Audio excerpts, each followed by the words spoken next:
On October 28, 1992, in Dongducheon, South Korea, just outside the gates of U.S. military base Camp Casey, north of Seoul, a landlord of a small restaurant called Buri's went to check a rented room upstairs. These rooms, which are above bars and eateries in the Bosan-dong camp town, are often used by American soldiers hiring sex workers. The landlord had to regularly clean these rooms, as well as restock the usual items, condoms and lube. One of the rooms he stopped at was still locked, which was unusual since the young woman who used it knew to leave it unlocked in the mornings for cleanings. He got out his ring of keys and unlocked the door. Before he could see the room's disarray, the smell hit him. Then he saw her. A young woman was laying on the floor. Her body was surrounded by scattered beer cans, torn bedsheets, broken glass, and blood. Blood had dried on her face and pooled across the floor.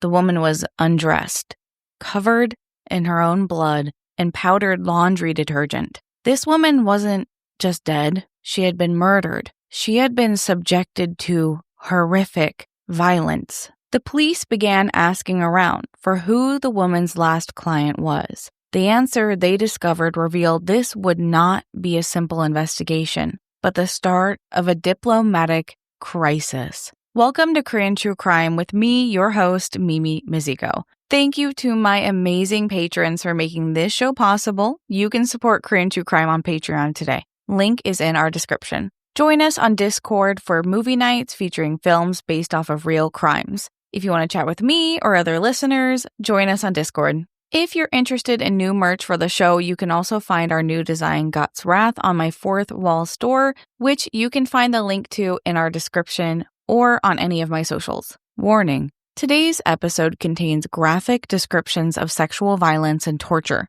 Listener discretion is advised.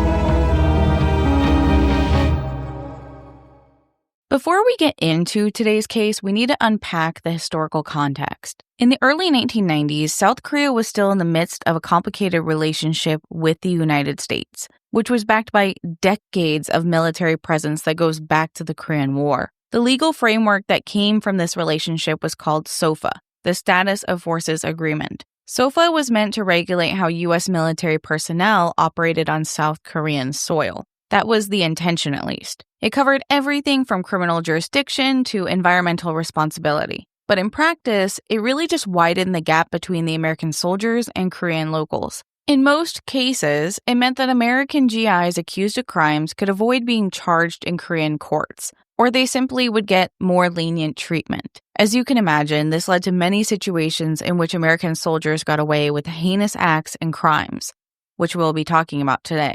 In 1992, South Korean crime statistics reported 700 to 800 crimes by U.S. soldiers that year, yet only 3.9% were tried in Korean courts. Another 24.6% of crimes around bases involved soldiers' families, who also faced limited Korean prosecution under SOFA. Over 85% of cases that reached Korean courts ended in fines, not prison time. American soldiers weren't the only ones committing crimes, but they did so at higher rates than Korean citizens, especially sexual assaults. Though underreporting due to stigma and low conviction odds makes comparisons really tricky. Victims, particularly of sexual assault, face a lot of shame and skepticism when they report, especially against U.S. soldiers. We are not painting all American soldiers as monsters, but SOFA created an environment where those with criminal tendencies could act with impunity. It posed the question, if you could get away with it, would you do it?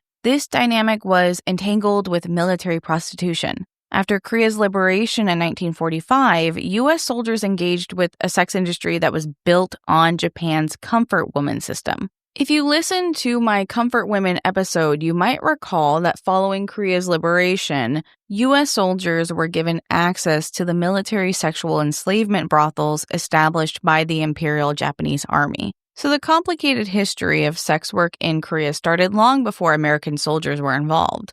But today we're focusing on one American soldier in particular. I want to say sex work can be a legitimate choice, but for many women in history, it was coercion or survival. In 1990s Korea, this imbalance was very obvious in camp towns, also known as Kijichon, neighborhoods that were built around U.S. bases like Camp Casey. These were self-contained hubs of bars, clubs, discos, massage parlors, and restaurants, all there to cater to the soldiers. Today, camp towns still exist like Bosandang, and they are usually tourist-friendly, foreigner-owned businesses serving burgers or Americanized Mexican food. But in the 1990s, they were rough. They were poverty-stricken areas where women, often coerced by pimps or human traffickers, were working as sex workers in these discos or clubs. So how did so many Korean women end up in that system? Well, poverty plays a huge role. South Korea was rapidly modernizing, but that also meant that the poor were getting left behind. Jobs were scarce, and education was super limited if you didn't have money. Income was steady for sex workers in this area because of the U.S. soldiers. However, the vast majority of women who worked in camp towns were brought in by human traffickers and pimps. Women who worked in these camp towns were heavily stigmatized as well. It wasn't a great job to have. Koreans viewed them as traitors, ruining the purity of the Korean woman. They were called 양공주 or 양갈보 or hwarangyang, all terms that mean a foreigner's whore. Camp towns were so popular, and so was sex work, because Korea itself was described to Americans as a very dangerous place, which meant soldiers were not bringing their wives or children, so the areas surrounding bases didn't really need to be family-friendly. For the most part, it was only male soldiers. Of course, there were women soldiers, but they weren't catering those businesses to the women. A small interesting tidbit is that within these camp towns, they were also segregated, meaning that Black soldiers weren't allowed to sleep with the same sex workers that white soldiers were. This little bit of racist history doesn't have much to do with today's episode, but I think it's really interesting to think about, and I wanted to share it since we're on the same topic. And I'm not sure we'll talk about camp towns again. Camp towns didn't just appear because it was a good financial opportunity for business. During President Park Chung-hee's presidency in the 70s, he created a policy for promoting prostitution because under a military regime, it brought in a lot of money from U.S. soldiers. The Korean government created the Korea Special Tourist Association that ensured all businesses within a certain distance of a U.S. military base were catering to the needs and wants of U.S. soldiers. Of course, the sex work wasn't out in the open. They weren't openly saying we are supplying sex workers to U.S. soldiers. The sex work was hidden in motels, extra rooms in the back of clubs, discos, and bars. It was kind of an open secret. The city knew about it because they even opened a sexually transmitted disease center right outside the base. Specifically, the center wasn't for the soldiers, it was for the women who worked in the camp town. Women who had STDs would be forcibly housed in this disease center,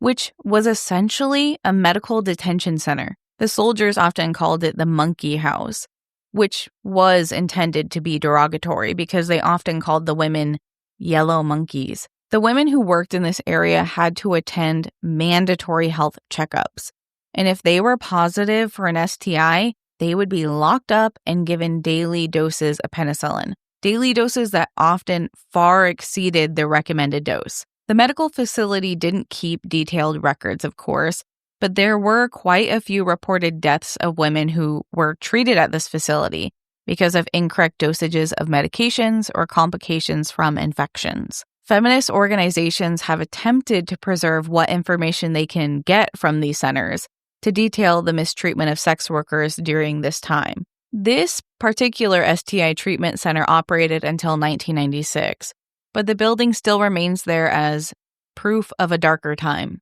We're going to focus on one camp town in particular, one of the most well-known, which has been rebranded to a foreigner tourist area with gorgeous murals, really interesting restaurants and bars, and has a much more wholesome, family-friendly atmosphere. This camp town is located in Dongducheon, Gyeonggi-do, which is just north of Seoul. The neighborhood is called Bosandong. If you say Bosandong, everyone's going to assume you're talking about this camp town. The Boseondong camp town was built during the Korean War and is nearby Camp Casey. There are no more openly operating Korean brothels in the area, but you're still going to find nightclubs filled with women. But today we're looking at more than just statistics of what happened in camp towns, because we're not just a history podcast. We're focusing on a woman whose death changed Korea forever. Her name was Geum-i. She was 26 years old when she was killed. While we don't know much about her, we know she was born in Sungcheon-gun in 1966 and had worked there since she was very young in factories until at the age of 17 she started working in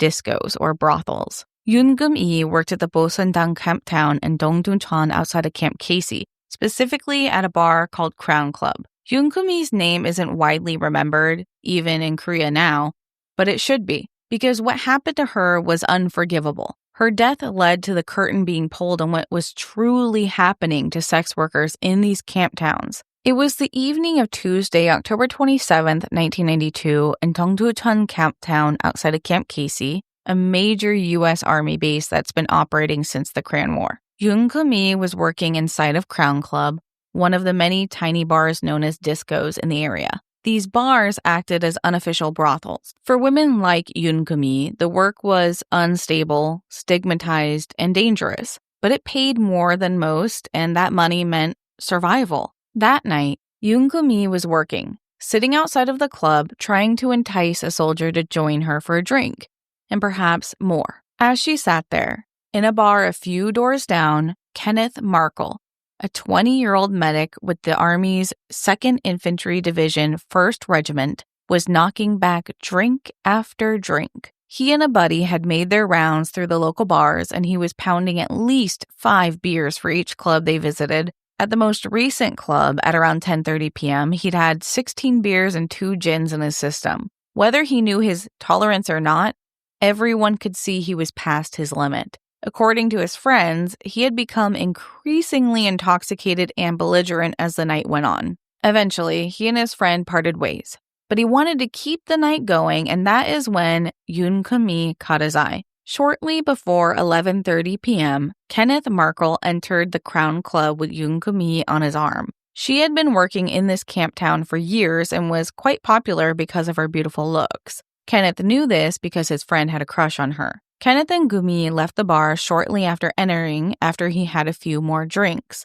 having agreed upon spending the night together. According to other women at the bar and patrons, it looked like a typical arrangement. They walked together for about 5 minutes before reaching their destination, her rented room above Puri's restaurant. As they slipped through a dark alley, they vanished into the shadows. That would be the last time anyone saw Yoon Geum-i alive. On October 29th, 1992, around 4:30 p.m., the landlord of Puri's went to clean the rented rooms. One room was still locked, and there was no response to any of his knocks, so he decided to unlock it and go in. That's when he froze in shock. Let's take a moment before we continue, though. What we are about to get into is very graphic. It involves extreme violence, sexual assault, and the brutal murder of a young woman. If you need to take a break or skip ahead, please do so because your well-being comes first. This part of the story is not easy, but telling it truthfully matters.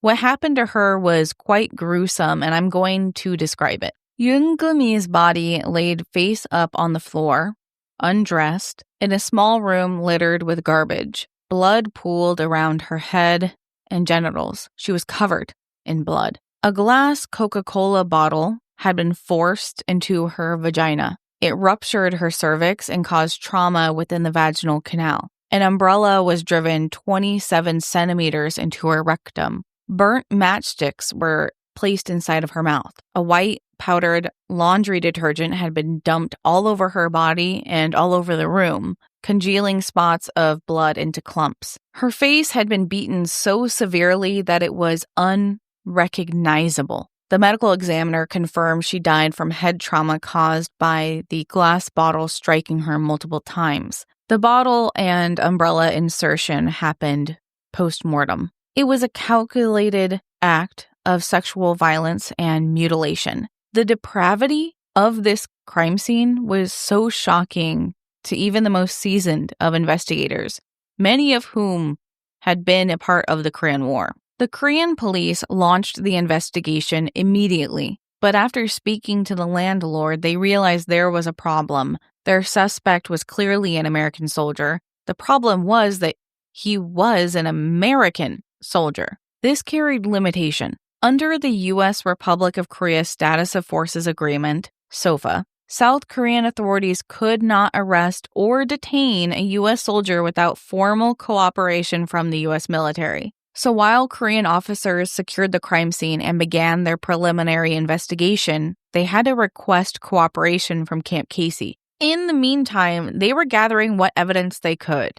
Witnesses inside of Crown Club reported that Geum-i had left with the American soldier the night before. They didn't know his name, but several identified his build, appearance, and demeanor. Some of the women who worked that night described that he was an aggressive drunk and was way too loud. The women had given each other sympathetic looks as Geum-i reluctantly went with him that night. Nobody wanted the loud, belligerent patron. By the evening on October 29th, a coworker of Geum-i provided a very crucial lead. The soldier's name was Kenneth, nicknamed Kenneth by other soldiers. Korean police shared this with Camp Casey officials, who confirmed Kenneth Markle III was on base. The U.S. military, due to SOFA, did not initially allow the Korean police to arrest him. But the next day, 36 hours after the murder, the Korean police found Kenneth at another bar near the crime scene, drinking with his friends as if nothing had happened. They detained him, but again, because of SOFA, they had to bring him into the custody of the U.S. Army's Criminal Investigation Division,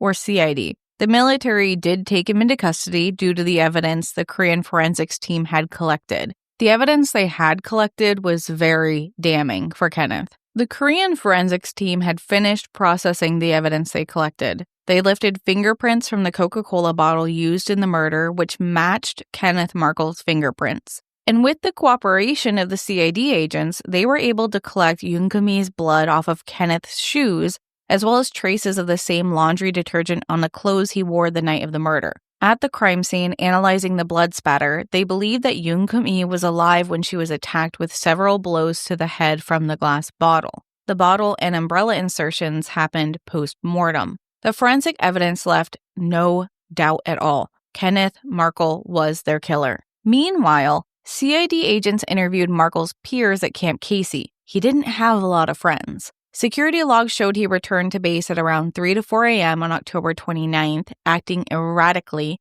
obviously still intoxicated. But this wasn't too unusual for him. He told roommate First Lieutenant John Glynn that he had been in a bar fight that night, trying to explain bloodstains on his shoes. But John Glynn got a really weird feeling from the encounter. Kenneth had always been a really odd one, but then on the 28th, during the next morning, he suddenly told Glynn that if someone knows what I did on Tuesday, he won't see me again. This sounded like he was threatening Glynn to stay silent. And Glynn was smarter than that, so he reported him to the supervisor. When Kenneth Markle was brought in for interrogation, it was clear he hadn't thought about what he was going to say to cover up what he'd done. Initially, he claimed Geum-i attacked him with the glass bottle, forcing him to strike her in self-defense. He said, when he left her laying on the ground, she was still alive, but he had to hit her to defend himself. He said that when he left, he could hear her groaning and still wincing from the pain as he slammed the door behind him. But then, as the interrogation went on,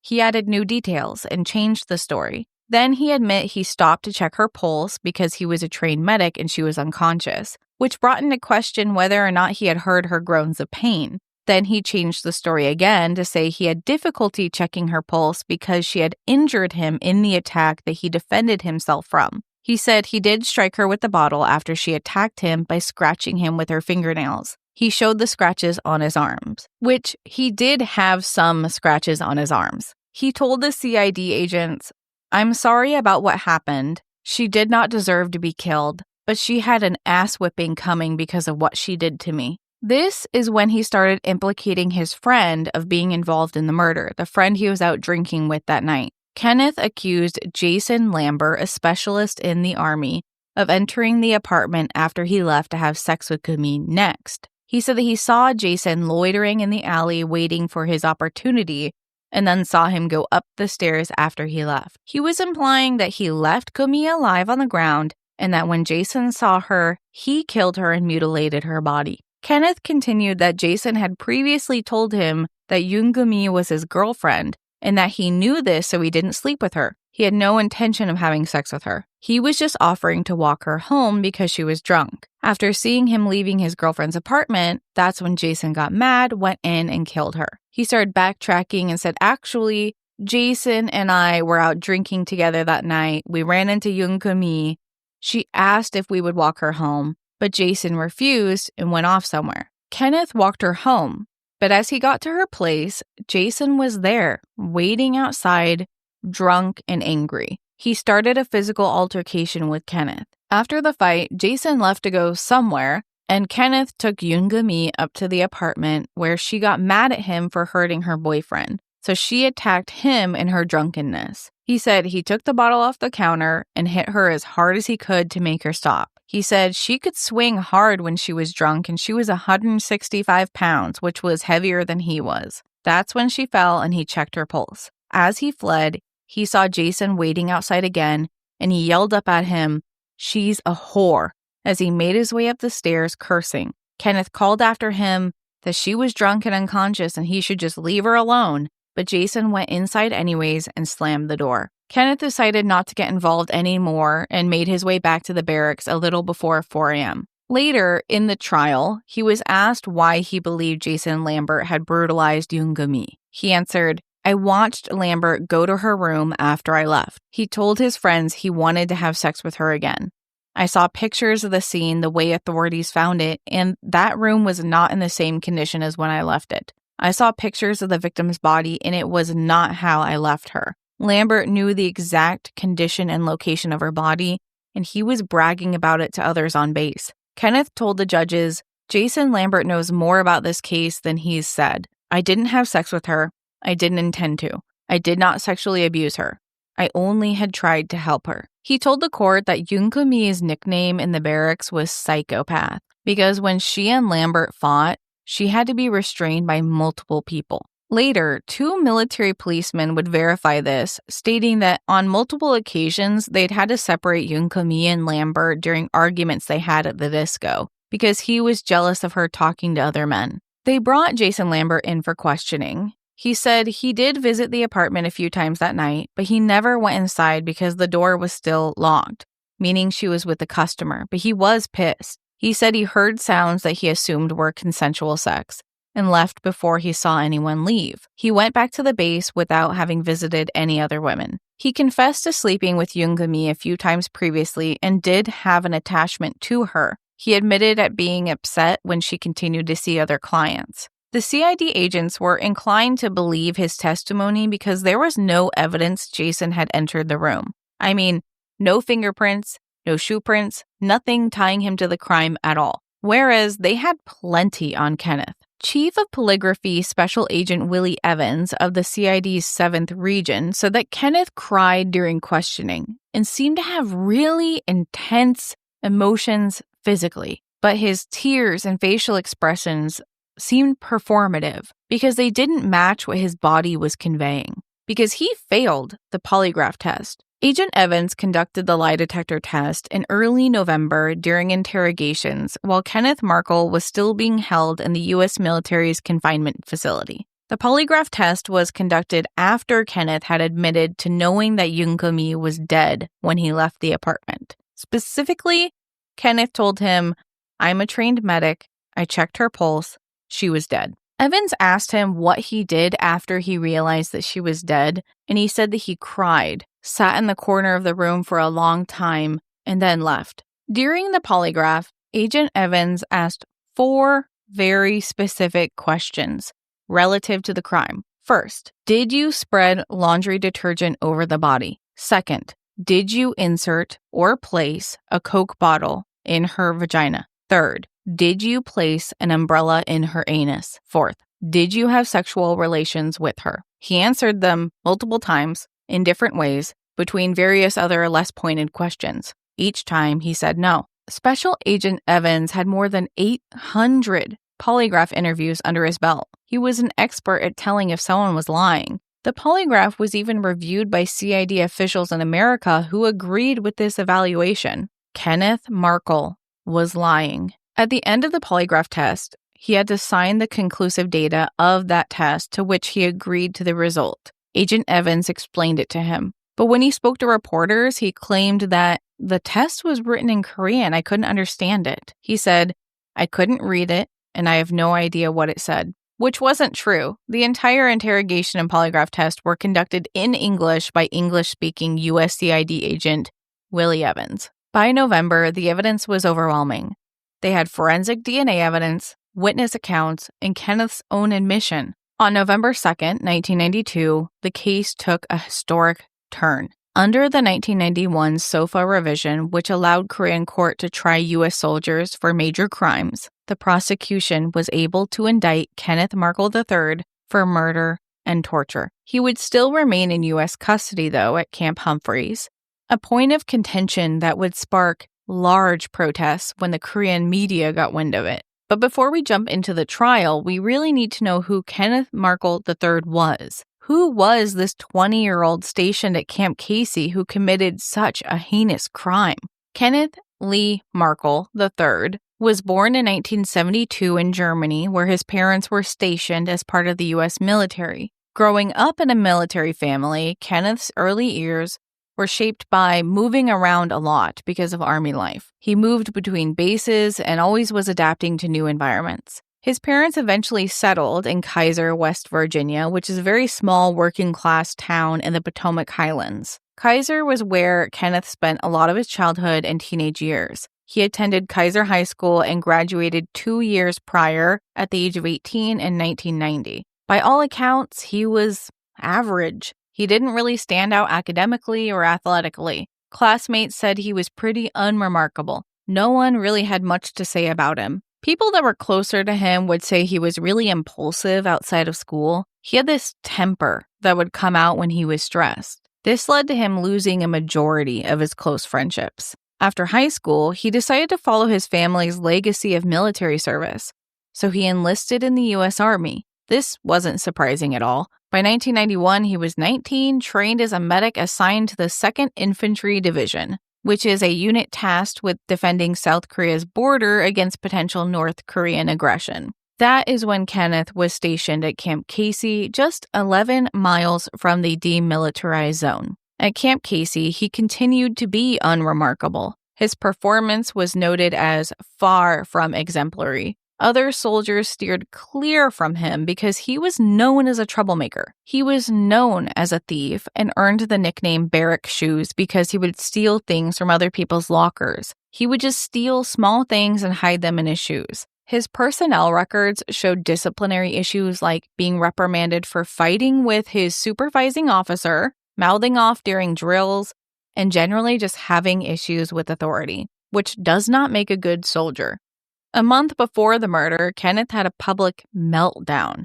He threatened suicide with a knife after being reprimanded by his supervisor. The threat was serious enough to lead to intervention, which did not lead to him being formally discharged or disciplined beyond just mandatory counseling. Everyone knew he was this really volatile guy who would go from 0 to 100 in a second. An anonymous GI told investigators he was the kind of guy you didn't want to cross. Not because he was tough, but because you just didn't know what he was going to do next. It was rumored that at the time of the murder, he was in the midst of being dishonorably discharged, but this cannot be confirmed. Kenneth's issues weren't always just professional. Like many soldiers, Kenneth frequented the bars near the base, drawn to the cheap drinks and the nice women. The Crown Club was his regular haunt. Witnesses said that he was often there drinking way too much and being aggressive to the women. His interactions with them were not smooth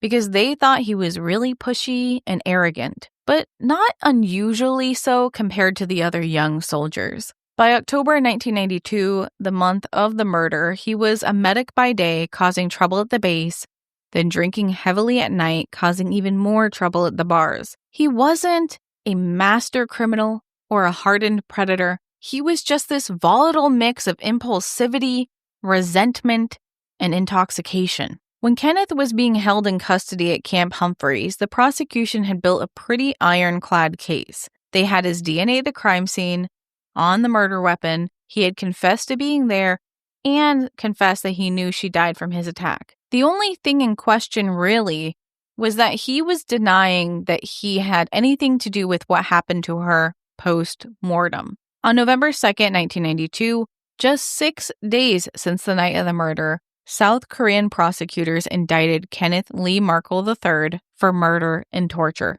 Kenneth would be the first U.S. soldier in history to face a South Korean criminal court. All of Korea was watching this case like a hawk, trying to decide if there would be justice. And in a way, this verdict would be symbolic of Korea's entire relationship with American forces. The prosecutor, Kim Jong-gyu, wanted the maximum punishment, which would be the death penalty, although this was unlikely for a single murder. Under SOFA, Kenneth was going to remain in U.S. custody for the entire duration of the trial, not in a Korean jail. This arrangement had already really upset quite a few people in Korea. When the news of the murder broke, all major news sources were putting it on the front page. They were focusing heavily on highlighting the bad track record of soldiers mistreating marginalized sex workers in the camp towns. The public was growing outraged at the situation, which was their right. More than 50 civic groups had formed just to focus on this case alone. Korean people are really fantastic at protesting, so they did. The protest started outside of Camp Casey and went on all day, every day, for the entirety of the case. Most of the signs called for the death penalty and demanded American forces leave Korea for good, which is a thought that still continues to this day. To many Koreans, Kenneth Markle remaining in U.S. custody symbolized the continued unequal alliance that they had. The U.S. military, meanwhile, insisted SOFA existed to ensure fair treatment to soldiers. In ways, this was true. If the U.S. retained some control over the prosecution, it meant that English interpreters would be provided, and it meant that soldiers would have protection against coerced confessions. If you've listened to the podcast for a while, you might know that Korean police have a history of using violent methods to force suspects into confessing, even if they know that suspect is innocent. This has led to the U.S. military wanting to just handle crimes involving U.S. citizens and soldiers on their own. But this also meant that soldiers got protected by their own, which often meant they weren't prosecuted for their crimes. So while the intent of SOFA was to ensure a fair trial, its execution in reality was not fair. It just was downright insulting to Koreans. In this case, the USFK cooperated with the investigation, but they held firm that they were going to keep Kenneth in their custody until the trial's end, as SOFA allowed them to do. This back and forth started to add fuel to the anti-American sentiment in the country. That's when crime scene photos of Geum-i's body were being shared online and even put on protest posters demanding U.S. soldiers leave Korea. I am telling you this with all sincerity.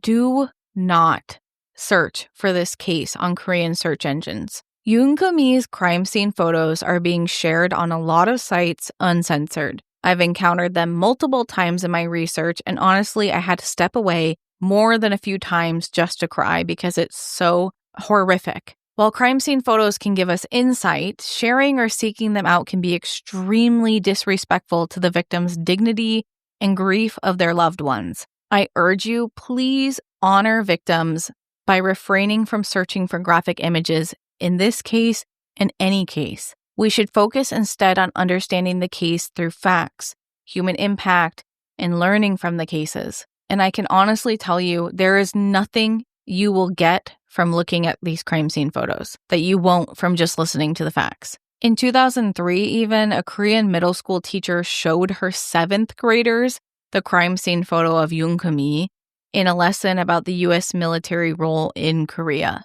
Obviously, this was a horrible idea, but she chose to do this to teach empathy. But I argue there are a million better ways to do this. Back to the case. 2 weeks following the murder, as tensions continued to escalate, U.S. forces in Korea decided to express their regrets, stating that all members of the American community are truly sorry about Geum-i's death, and they expressed their condolences to her friends, family, and the Korean community. After this, there just wasn't much movement in the case until February 17, 1997. Kenneth Markle's trial reopened in Seoul District Court. The courtroom was packed with reporters and activists. Geum-i's family arrived and they had to face their daughter's murderer. The defense was also padded with U.S. military escorts and interpreters. Kenneth's lawyer, Park Sun-jin, spoke to the media and stated that the Korean media was misreporting about the case. The Korean media had stated that Geum-i had been sexually assaulted and stabbed, which her body did have various cuts that implied her body was stabbed post-mortem.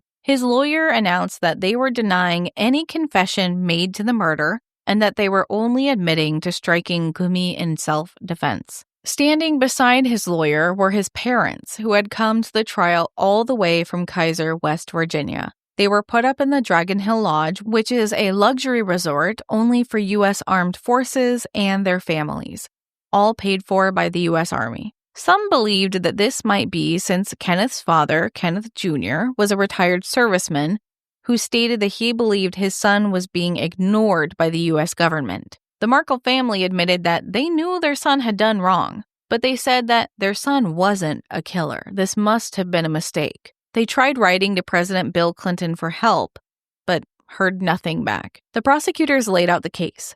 They described how Kenneth had consumed 21 alcoholic beverages that evening before following Geum-i back to her room above Buri's restaurant. There, he struck her 4 times in the head with a glass Coca-Cola bottle, killing her with a massive head trauma. The post-mortem acts, the insertion of the glass bottle into her vagina, an umbrella into her rectum, as well as the scattering of laundry detergent over her body, were presented as evidence of inhumane torture. Forensic evidence was presented with expert testimony, which left little room for doubt about Kenneth's guilt. Kenneth Markle's defense was incredibly shady. He admitted to hitting Geum-i, but continued to claim that it was self-defense, alleging she attacked him first with a bottle and then scratched him. There was evidence that she had scratched him when the police interrogated him, but a person scratching you, no matter how hard they scratch you, does not equate to murder and post-mortem desecration like that.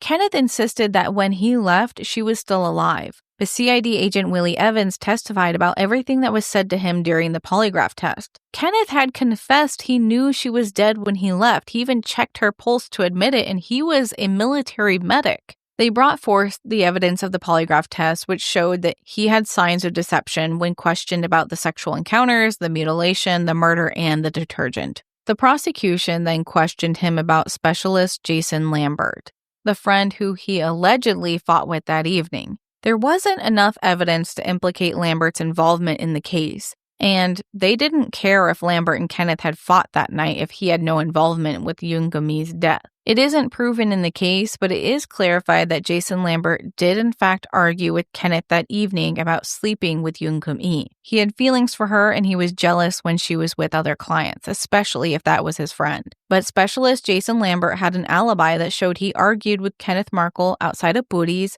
and then went home for the evening before Kenneth returned. The defense decided to lean into Kenneth's intoxication. Intoxication has been used in many cases to reduce sentencing because they argue that it impaired his judgment so much that if he was sober, he wouldn't have committed such a heinous act. The prosecutors argued, no amount of intoxication excuses this kind of brutality. And while you may be thinking, that is so obvious, but intoxication has been used even recently to reduce sentencing in cases just as heinous as this one. It's a defense that I just can't wrap my head around. Geum-i's mother was listening to all of this, as Kenneth Markle denied all of the charges against him. She started sobbing loudly in the gallery and yelled, "Murderer!" But the judge demanded that no one spectating could make a sound, even the victim's mother. Another spectator shouted, "Imagine your daughter was murdered." The spectator and Geum-i's mother were escorted out of the courtroom for the remainder of the trial, which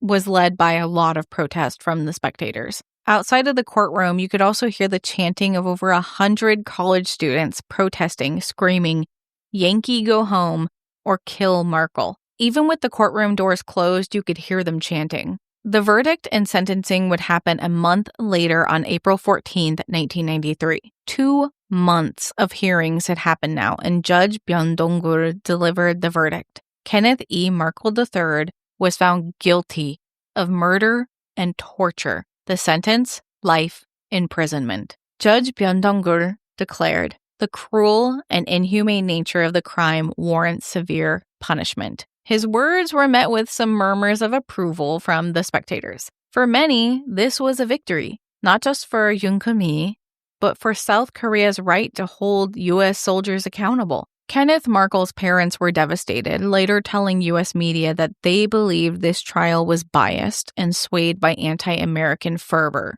They argued SOFA's protections were inadequate, leaving their son vulnerable in a foreign system that they called a kangaroo court. But the evidence was overwhelming, and the court's decision was final. But Kenneth Markle's legal team decided to appeal, hoping to get a reduced sentence. The case had to move to the appellate court, which led to increased international tension. Protesters continued to gather outside of the court, demanding that Kenneth be handed over to Korean custody, which he still hadn't. The protections of SOFA meant that he would not be handed over until all trials were over.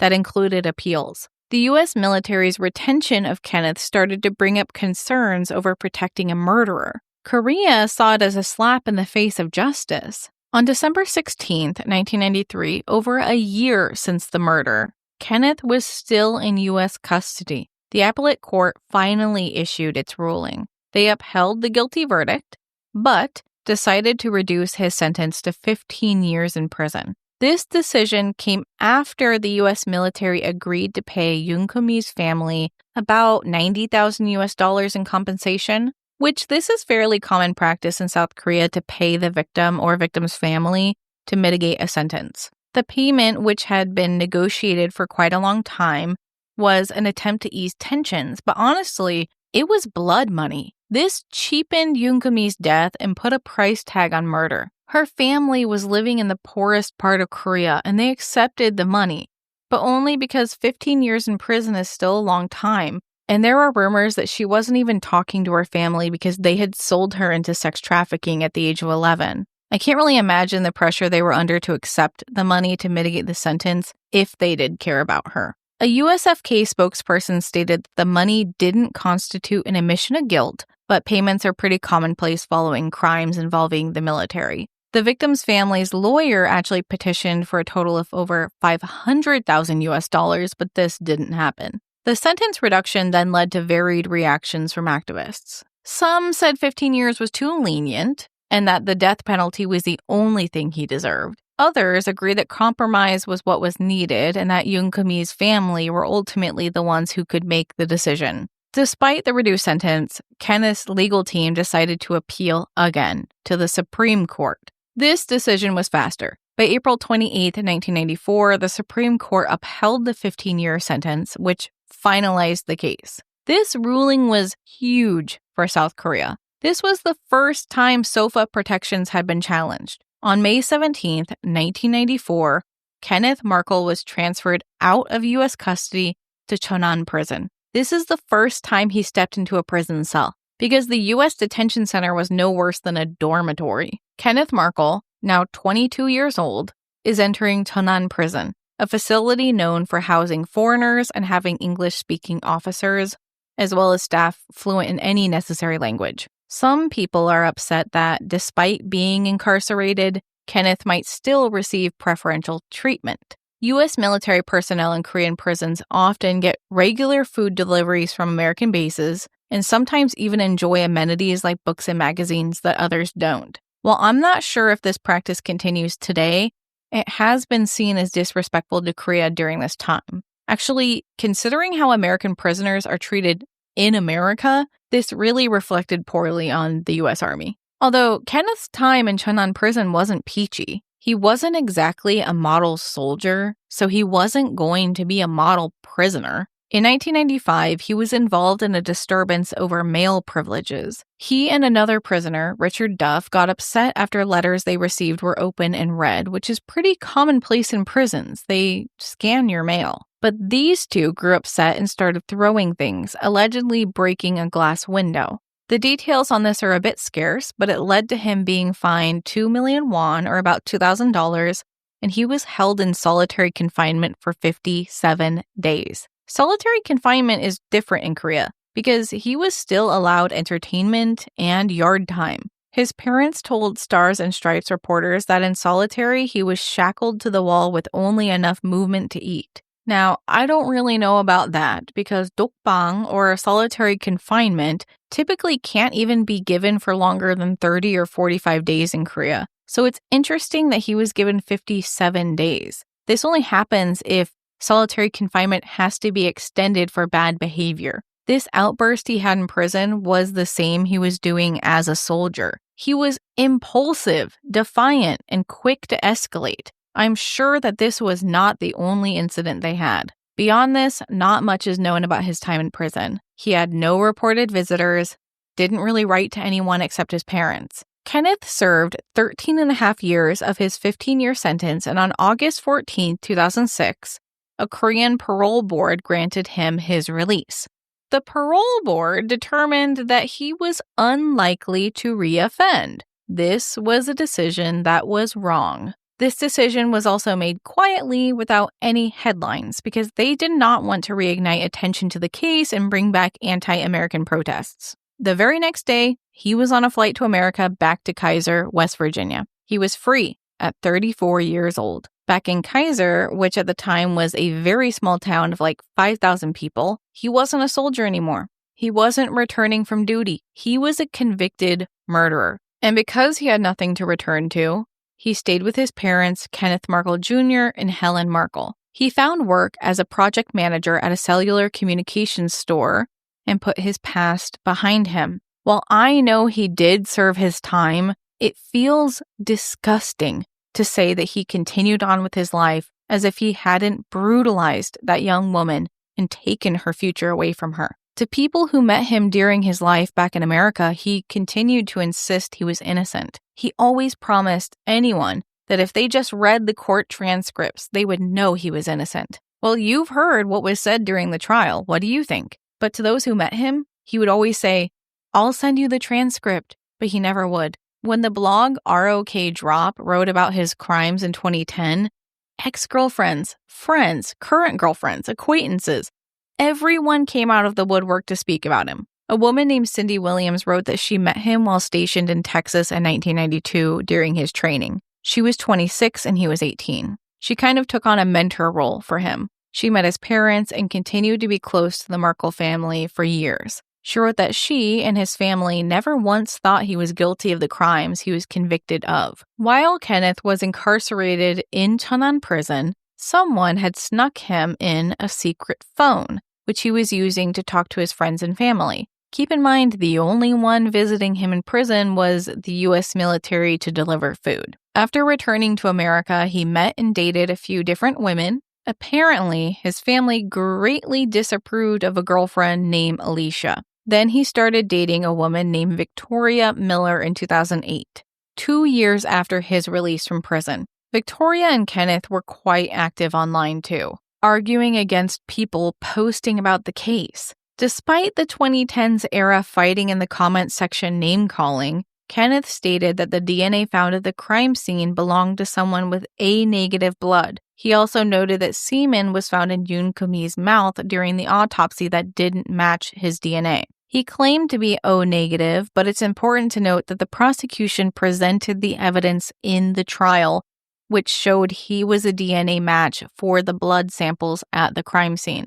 I looked into his claim further, and the only source I found was an article from the Stars and Stripes, which is an independent American military newspaper. That article has since been deleted, so I cannot comment on the reliability of this information. But this information was not a part of the trial whatsoever. Private Marks, a man who was stationed with Kenneth during his basic training, reported that Kenneth Markle was always in trouble. During basic training, he stole Private Mark's calling card and racked up a $450 bill, which got Kenneth recycled to Texas. When Private Marks was also moved to Texas for more training, he said, and I quote, "Kenneth was a cocky, lying-ass drama queen that was always in trouble. I remember so many times that he would lie to girls to make them believe he was a sweetheart." This kind of tracks with the fact that he was widely known as a thief and troublemaker, earning him that nickname Barrack Shoes. In 2016, at the age of 44, Kenneth Markle was arrested in Kaiser, West Virginia for 24 counts of burglary and 74 counts of unauthorized debit card use. Looks like he never changed. He had been arrested 2 more times in 2018 and again in 2019. During this time, he had 2 daughters whose information we will not talk about. Kenneth Markle III died on February 14th, 2023 at the age of 50. But back during his prison time, this case would be discussed by hundreds of activists and social groups demanding change. This case happened during a time of difficult change. This case was happening during a time of difficult change in Korean politics. The Frog Boys case, which is one of the most infamous Korean cases in history, was also happening during this time. There was a lot of anti-American sentiments due to the fact that the Frog Boy case was also likely due to the American military. It was also at the end of authoritarian ruler Roh Tae-woo's control, and weeks later, President Kim Young-sam was elected as the first ever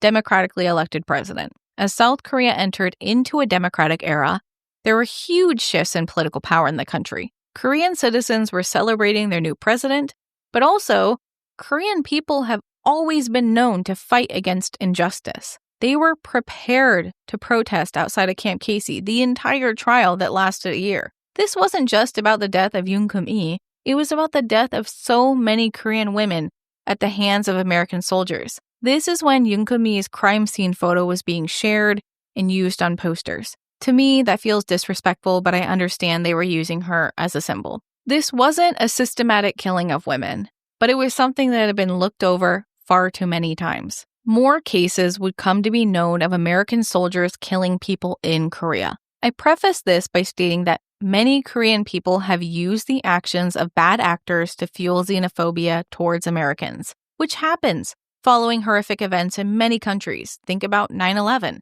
The problem was not the existence of American culture or the military itself, but people needed somewhere to put their anger. Rather, the continued protection of these bad actors to save face of the American military was the problem. When given power, some people will abuse it and harm others when they can get away with it. And that, in itself, is the fault of SOFA. Within the comment sections of the following articles, and comments that I've even gotten on my own podcast, it's revealed that many people take criticisms of their country really personally. But if I've learned anything from researching international crime is that horrible people exist in every single part of the world, regardless of your country or your culture. What changes is the opportunities for certain types of crime. I will not be making sweeping generalizations about the people in the military, about Americans, or people anywhere in the world. However, we are going to look at a pattern of behavior being excused. These are some of the cases.